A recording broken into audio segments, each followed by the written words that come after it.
आयोजित हुई माननीय मुख्यमंत्री शिवराज सिंह जी की अध्यक्षता में, जिसमें अनेक महत्वपूर्ण निर्णय हुए। आज का दिन किसानों की दृष्टि से तो अत्यंत महत्वपूर्ण था।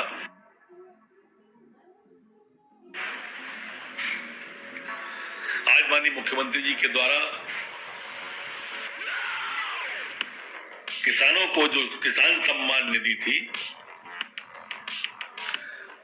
उसमें किसान कल्याण निधि जोड़ करके 10,000 रुपया हर साल किसान को मिलेगा, ऐसी व्यवस्था की। अब छोटे से छोटा किसान भी 10,000 रुपया साल किसान सम्मान निधि, किसान कल्याण निधि मिलाकर प्राप्त कर सकेगा। माननीय प्रधानमंत्री जी और मुख्यमंत्री जी की दोनों की पहल ने किसानों को निश्चिंतता की दिशा में बढ़ाया है। जो चिंतातुर किसान था, खासकर का 1 एकड़ 2 एकड़ का किसान, और इसके लिए 25 तारीख को जो हमारे माननीय दीनदयाल जी उपाध्याय जी का दिन है, उस दिन से 77 लाख किसानों को 1 क्लिक के अंदर यह राशि डाली जाएगी। सभी सम्मानित मंत्रीगण 25 तारीख को दीनदयाल जी के जन्मदिन पर अपने अपने जिलों के अंदर इस कार्यक्रम में उपस्थित रहेंगे। एक जगह से माननीय मुख्यमंत्री जी इस कार्यक्रम का शुभारंभ करेंगे। कल से ही सभी राजस्व विभाग का अमला, पटवारीगण इसके डाटा को कंप्लीट करने के लिए गांव के अंदर जाएगा। सभी किसान भाइयों से प्रार्थना भी है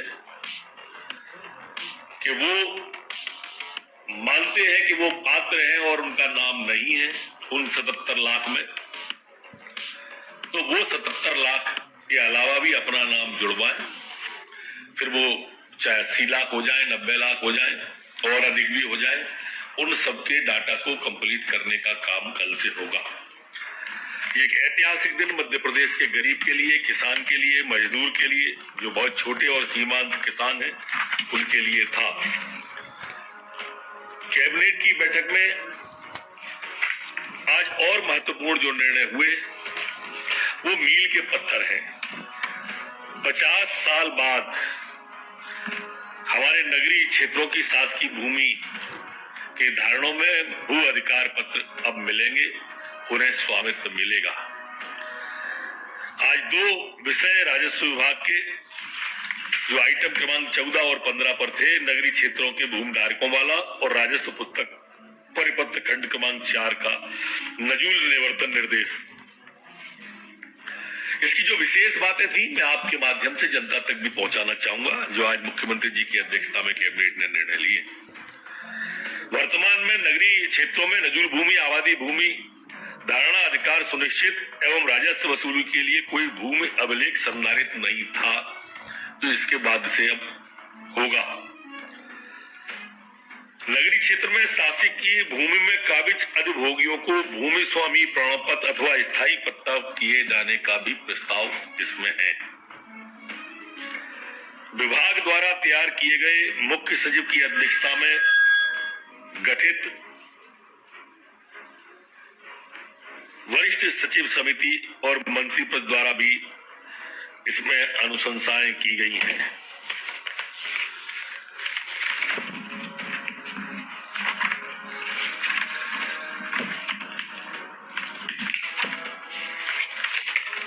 इसके अंदर जो और मूल बात थी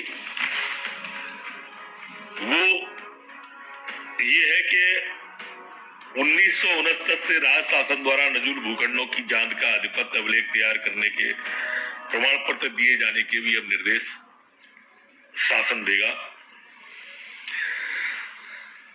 ये कार्रवाई अब सभी नगरों में प्रारंभ होगी।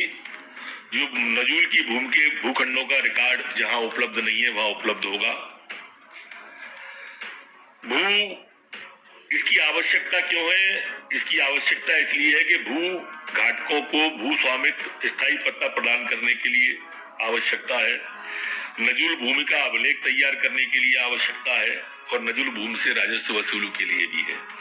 इसके लाभ जो मैं आपके माध्यम से बताना चाहता हूं वो आ गया है इसमें पहले कि अब जो शासकीय भूमि धारण करने वाले हैं उन भूमि का अब लीगल अधिपत्य, भूमि स्वामित्व और स्थायी पट्टा उन्हें मिल सकेगा। उदाहरणार्थ हमारे ग्वालियर में जेसी मिल की जमीन है, वहां पर लोग बरसों से रह रहे हैं। अब हम गांव में जब पट्टा आवासी देने लगे जहां लोग बरसों से रह रहे हैं, और शहरों में अगर शहर के किनारे पे रहते हैं, अब वो आबादी में आ गए हैं, तो अब वो मालिक बन सकेंगे, उस पर लोन ले सकेंगे, उनसे अन्य व्यवस्थाएं कर सकेंगे। लीगल अधिकार जब उन्हें प्राप्त हो जाएगा तो वो भवन का और निर्माण भी कर सकते हैं, उसमें परिवर्तन कर सकते हैं और ऋण भी प्राप्त कर सकते हैं। इसमें धारण धारकों को परिपत्र अनुमोदन का भी प्रस्ताव है और भविष्य के परिपत्र की क्रियात्मक प्रावधान में संशोधन हेतु वित्त विभाग की सहमति से अब ये राजस्व विभाग को अधिकृत इसके लिए किया गया है। एक जो आइटम नंबर 15 है उसमें राजस्व पुस्तक परिपत्र खंड क्रमांक 1 पर नजूल परिवर्तन का है, जो कि बहुत ही महत्वपूर्ण एक प्रस्ताव है। इसमें जो मूल बिंदु है, कई इसमें जो है राजस्व पुस्तक में अलग अलग समय पे अलग अलग में सैकड़ों संशोधन हुए, वो सांकेतिक करने का है। और 2020 नजूल भूमि निवर्तन निर्देश इसमें है, जैसे ई ऑक्शन के माध्यम से भी भूमि नीलामी का और स्वामी का हक में दी जाएगी। अब भूमि अस्थायी पट्टे पर नहीं दी जाएगी। नजूल भूमि निवर्तन के लिए अब जिला स्तर पर, संभाग स्तर पर एक कमेटी का गठन किया गया है, जो कलेक्टर की अध्यक्षता में होगी और संभाग की जमीन संभागायुक्त की अध्यक्षता में होगी और भोपाल की जमीन चीफ सेक्रेटरी के, भोपाल शहर की चीफ सेक्रेटरी की अध्यक्षता में होगी।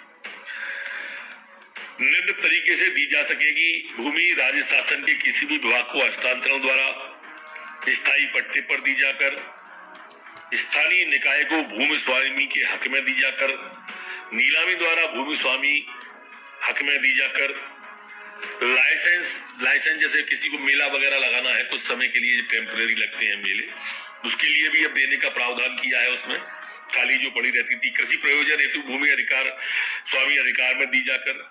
इसी तरह से सार्वजनिक प्रयोजन जैसे सड़क, उद्यान इत्यादि इसके लिए मुक्त रहेगी। ऐसी भूमि जिन पर योजना बनाकर निर्माण करने से नियमित आय होती है, जैसे मार्केट, बस स्टैंड इत्यादि के लिए बाजार मूल्य के 50% प्रीमियम पर, आबादी योजना के लिए बाजार मूल्य के 60% प्रीमियम पर। इसी तरह से मान्यता प्राप्त राष्ट्रीय राजनीतिक दलों को भूमि आवंटन के मामले में सक्षम प्राधिकारता राज्य सरकार को